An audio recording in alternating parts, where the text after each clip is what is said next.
बिहार विधानसभा चुनाव के नतीजे आए तो सबसे ज्यादा बड़ा झटका लगा तेजस्वी यादव को। कहां मुख्यमंत्री बनने के सपने सजोए थे, कहां महागठबंधन में दबाव डालकर मुख्यमंत्री के नाम का ऐलान करवा लिया था और कहां महागठबंधन के सबसे बड़े नेता के तौर पर खुद को उभार रहे थे।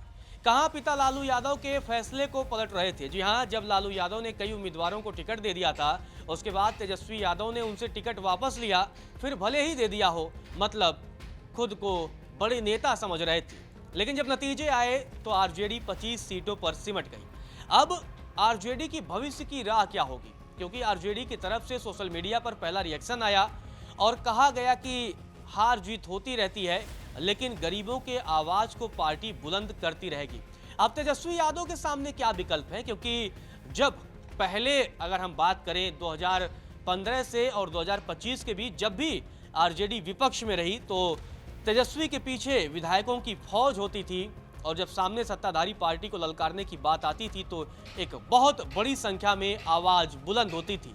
लेकिन अब वो बुलंद आवाज की संख्या सीमित हो गई है। पहले जहां 70-75 विधायक होते थे, अब वो आवाज महज 35 विधायकों तक, यानी महागठबंधन में 35 और 25 तो आरजेडी के पास तक सीमित रह गई है। ऋतिक, जिस तरीके से ये नतीजे आए, तेजस्वी के लिए बड़ा झटका, खुद को बहुत बड़े नेता के तौर पर उन्होंने प्रोजेक्ट भी कर दिया था और तमाम लोग कह भी रहे थे कि तेजस्वी यादव बिहार के सबसे बड़े नेता के तौर पर उभर रहे हैं। सबसे पहले प्रतिक्रिया क्या आरजेडी की तरफ से आई है, उसके बाद से आरजेडी की भविष्य की राह क्या है, तेजस्वी की आगे की भविष्य की राह क्या है? देखिए रजत, बिल्कुल आपने जो सवाल पूछा है, सबसे पहले मैं जरा आरजेडी का एक्स पर पोस्ट पढ़ देता हूँ। 1 घंटे पहले उन्होंने एक्स पर पोस्ट किया है। आरजेडी ने लिखा है, जनसेवा एक अनवरत प्रक्रिया है, एक अंतहीन यात्रा है, इसमें उतार चढ़ाव आना तय है। हार में विषाद नहीं, जीत में अहंकार नहीं। राष्ट्रीय जनता दल गरीबों की पार्टी है, गरीबों के बीच उनकी आवाज बुलंद करती रहेगी। अहंकार की बात कही है आरजेडी ने। रजत, अगर आप देखेंगे तो कहीं ना कहीं एनडीए ने हमेशा आरजेडी पे, खास करके लालू परिवार को अहंकारी ही बताया और कहा कि तेजस्वी यादव में एक घमंड आ गया था। उनको ऐसा लगा कि वो 2020 में सबसे बड़ी पार्टी बन गए। 80 विधायक उनके टोटल 80 हो गए थे। बाद में जो उधर, मैं आपको इसलिए 80 कह रहा हूँ क्योंकि जब एआईएम के भी 4 विधायक टूट के आए थे तो 80 हो गए थे करीबन। 80 विधायकों के साथ जब वो बिहार विधानसभा पहुंचते थे तो लगता था कि हाँ भाई, नेता प्रतिपक्ष आ रहा है। रौला सीधे रौला था कि भाई 243 में आप 80 लेके आ रहे हैं तो मतलब दबदबा आपका भी है। बिल्कुल। और उसी दम पे 5 साल वो पूरे विधानसभा में डंके की चोट पर लगातार एनडीए को घेरते रहे। बट अगर अब आप देखें कहां है वो फौज, यही तो वक्त की जो वक्त की मार कहते हैं रजत इसको, जब पड़ती है ना, अच्छे यहाँ पे जो है वो कहाँ अर्श से फर्श पे आ जाते हैं। और तेजस्वी यादव एंड कंपनी के साथ यही हुआ। तेजस्वी यादव तब भी कांग्रेस के साथ लड़े थे, लेकिन उस वक्त कांग्रेस के 19 विधायक थे, अब कांग्रेस के 4 विधायक, 5 विधायक, 6 विधायक। देखिए अब आप बताइए कांग्रेस क्या कर रही है। हमेशा एनडीए ने कहा कि भाई ये कांग्रेस तो आरजेडी की पिछलग्गू है, जब कांग्रेस के साथ रहेगी आरजेडी उसी को नुकसान करेगी। और आप देखिए, इसलिए कहते हैं ना, हमको बचपन से सिखाया गया अपने संगत को अच्छा रखो।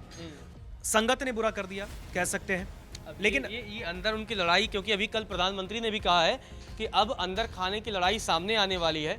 अब आरजेडी और कांग्रेस के बीच लड़ाई भी दिखने को मिलेगी। आपने पीएम मोदी के बयान का जिक्र किया, आप खुद वहां गए थे बीजेपी दफ्तर में, आपने सुना उनको किस तरीके से जोश में बोल रहे थे। हालांकि बहुत ज्यादा उन्होंने जश्न नहीं मनाया क्योंकि उनको पता है कि दिल्ली हादसे का एक गम अभी भी उनमें है और उनके माइंड में पहली चीज दिल्ली हादसा है कि उस पर किस तरीके से वो अभी सरकार जो है वो रिएक्ट कर रही है, उस पर एक्शन लेनी है।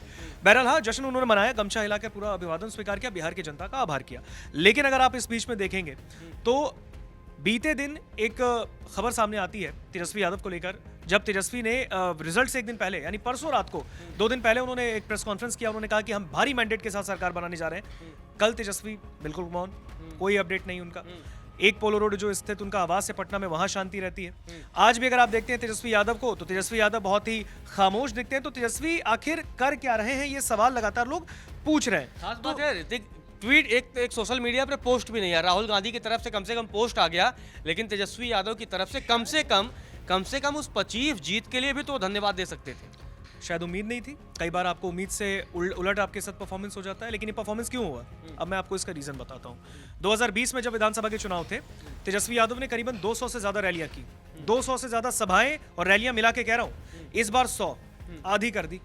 क्या आप इतना कॉन्फिडेंट थे कि आपने जो 2020 में परफॉर्मेंस दी है वही परफॉर्मेंस के हिसाब से आपको 2025 में लोग आपको मापदंड आपका तय करेंगे? ऐसा तो नहीं हो सकता ना। वक्त के साथ हालात बदलते हैं तो लोगों के मन के जज्बात बदलते हैं और वही बदले। बिहार की जनता को लगा कि भाई तेजस्वी यादव जो वादा करके गए, लगातार सभाओं में कहते रहे कि हर घर में सरकारी नौकरी देंगे, सरकारी नौकरी कहां से देंगे, ये सवाल तुरंत एनडीए ने पूछ लिया। है बिहार सरकार का उतना बड़ा बजट जितना आप वादा करके आए हैं? यहीं पे लपेटे में आ गई तेजस्वी की पूरी कंपनी। और तेजस्वी यादव ने जिस तरीके से अगर आप देखेंगे तो इस बार जो मैंने कहा कि 200 पिछले बार में उन्होंने रैलियां वगैरह की थी और इस बार उन्होंने बिल्कुल कम कर दिया। हालांकि 14,532 वोटों से वो जीत तो गए। राघवपुर जहां वो 40,000 से तकरीबन पिछली बार जीते थे, इस बार तो कई ऐसे राउंड थे, आपने भी देखा होगा कि लगातार तेजस्वी यादव मतलब जब वोटों की काउंटिंग जारी थी आगे पीछे हो रहे थे। सतीश कुमार कई बार उनसे बहुत आगे निकल गए थे, हालांकि अंततः उन्हें जीत हासिल मिली। शुरुआत के 10 राउंड की काउंटिंग में सतीश कुमार ही आगे थे और सबको ऐसा लग रहा था कि भाई तेजस्वी ट्रेल कैसे कर रहे हैं, यानी पीछे कैसे आ रहे हैं दूसरे नंबर पे। लेकिन हालांकि 10 राउंड के बाद जब काउंटिंग वापस से स्टार्ट हुई तो तेजस्वी यादव ने धीरे धीरे आके परफॉर्म करना शुरू किया, उनके फेवर में चीजें गई। हालांकि तेजस्वी को पता है ये जीत नहीं है। अगर तेजस्वी यादव शायद सेलिब्रेट तो नहीं कर रहे हैं, लालू परिवार की तरफ से कोई रिएक्शन नहीं, लालू यादव भी शायद यही जानते, उनको मुझे लगता है इस चुनाव के हार से शायद लालू यादव ने भी एक्सपेक्ट नहीं किया होगा कि भाई हार इतनी बड़ी हो जाएगी। ये हार नहीं होती, इसको सफाया कहते हैं। इसको सफाया इसलिए कहते हैं क्योंकि एक तरफ 200 से ज्यादा आपके विधायक बिहार में विधानसभा में बैठेंगे और दूसरी तरफ आपके सिर्फ ये 34-35 विधायक बैठेंगे। कहां से आप उस चीज को टैकल कर पाओगे?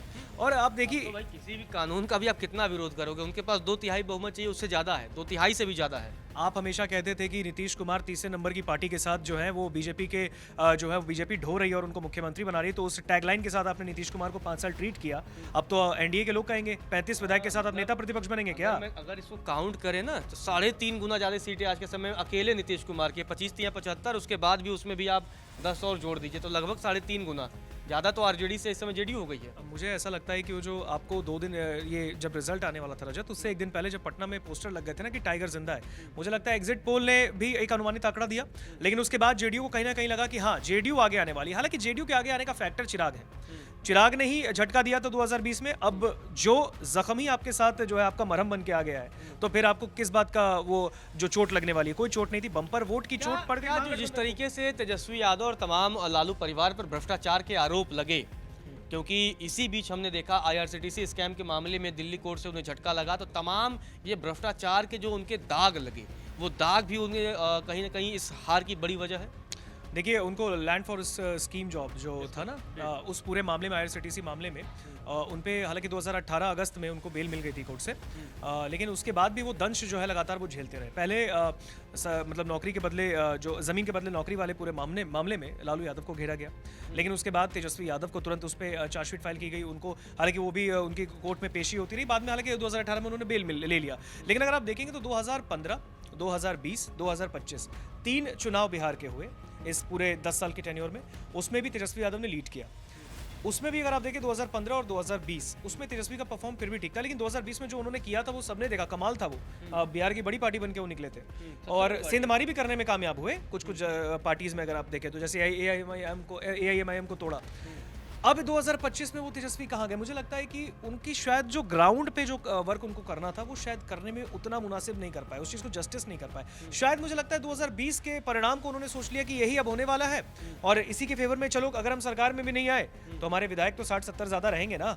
लेकिन आप जब ग्राउंड पे नहीं उतरते हो, फिर ये जनता है ना रजत। आप देखिए लोकसभा चुनाव में क्या किया था, अयोध्या बिहार गई थी ना बीजेपी को, तो हमेशा ही लगता था कि बीजेपी जीतेगी, अयोध्या कहाँ जीती? सपा के सांसद बन के निकले अवधेश। अब आप देखिए 35 सांसद लेके गई थी समाजवादी पार्टी, किसने यकीन किया था? सपा ने शायद ग्राउंड पे काम किया होगा, सपा के फेवर में वो चीज गई, बीजेपी के फेवर में नहीं गई। बीजेपी को झटका यूपी ने दिया लोकसभा चुनाव में, सेम यही चीज हुआ आरजेडी के साथ बिहार विधानसभा चुनाव में। उनको लगा कि ग्राउंड पे भाई आप MY समीकरण लेके जा रहे हो, आपके हर समीकरण का काट है एनडीए में।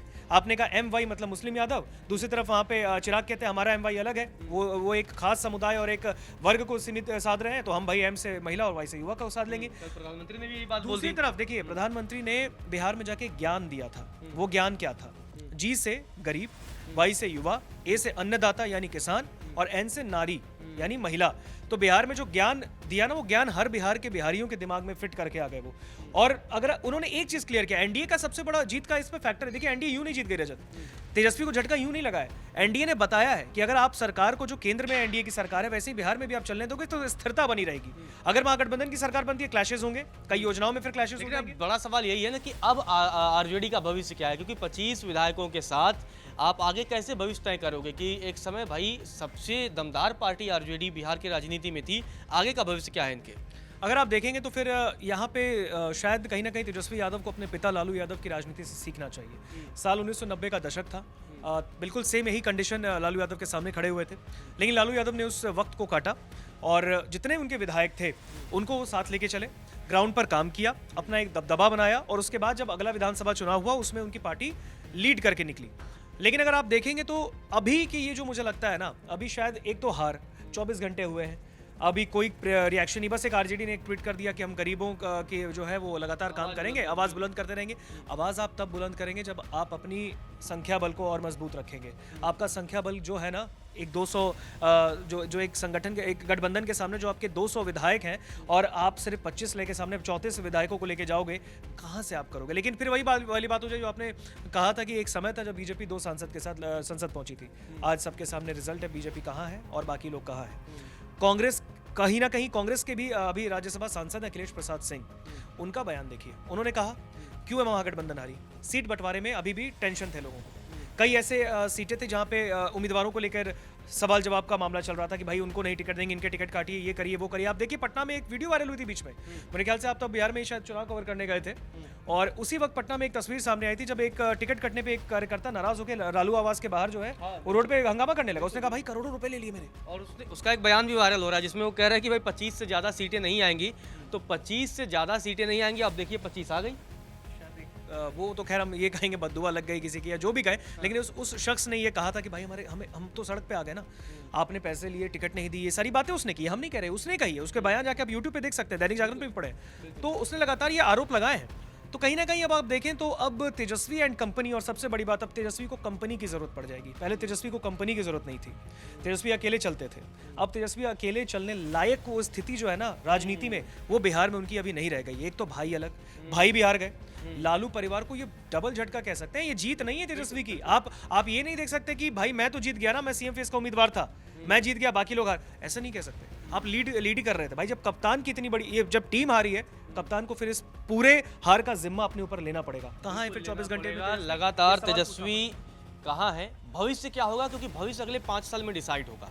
जब आप हारते हो, हारने के बाद क्या आप नफरत की राजनीति छोड़ करके क्या आप हर विधानसभा, हर व्यक्ति तक आप पहुंचने की कोशिश करेंगे? ये एक बड़ा सवाल रहेगा। इन सारी चीज़ों पर नज़र बनी रहेगी। और सबसे बड़ी बात यह है कि अब जब विधानसभा का सत्र बिहार में चला करेगा तो तेजस्वी का रुख क्या होगा? क्योंकि जब पहले वो लगातार जमकर बयानबाजी करते थे, आक्रामक तेवर रहते थे, क्योंकि तेवरों की जहाँ तक बात आती है तो वो आपकी सफलता पर बहुत निर्भर करती है। अब नज़र रहेगी तेजस्वी का रवैया कैसे होता है, और तेजस्वी के हाथ में अब आरजेडी का भविष्य है। देखना दिलचस्प होगा तेजस्वी इसे कहाँ तक ले जाते हैं।